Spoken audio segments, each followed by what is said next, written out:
আদায় করো, সল্লু কামা রাআইতুমুনি উসাল্লি, মানে নামাজ রাসূল বলেন আমাকে যেভাবে দেখছো নামাজ আদায় করতে তোমরাও সেইভাবে নামাজ আদায় করো। সাহাবীদেরকে কথা বলছেন যে সল্লু কামা রাআইতুমুনি উসাল্লি। একজন সাহাবী রাসূলের সামনে নামাজ পড়তেছেন, একেবারে সামনে নামাজ উনি শেষ করলেন, রাসূল বলেন আবার নামাজ পড়ো।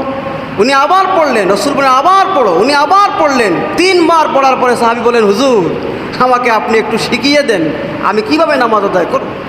নামাজের পরিপূর্ণ প্র্যাকটিক্যাল সিস্টেমগুলা ওই সাহাবীকে রাসূল শিক্ষা দিলেন, সহি তরিকায় কীভাবে সে নামাজ পড়বে। আর অসুস্থ ব্যক্তি, প্রথম নম্বর কথা হলো আপনি দাঁড়াইতে হবে, দাঁড়াইয়ে নামাজ আদায় করতে হবে, এটা আপনার জন্য ফরজ, দাঁড়ানোটা ফরজ।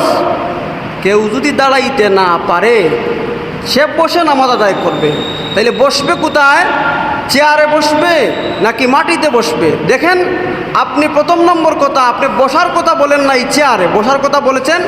আপনি ফ্লোরে বসবেন, ফ্লোরে বসবেন।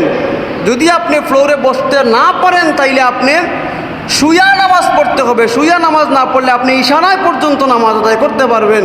কিন্তু আমাদের সমাজে কিছু লোক দেখা যায় যেই সমস্ত মানুষেরা কাজে কর্মে গেলে টিকেও সে ঠিক আছে মজবুত, তার মধ্যে কোনো সমস্যা নাই, কিন্তু মসজিদে আসলে সে আর মনে করেন দাঁড়াইয়া নামাজ পড়তে সে আর সক্ষম থাকে না।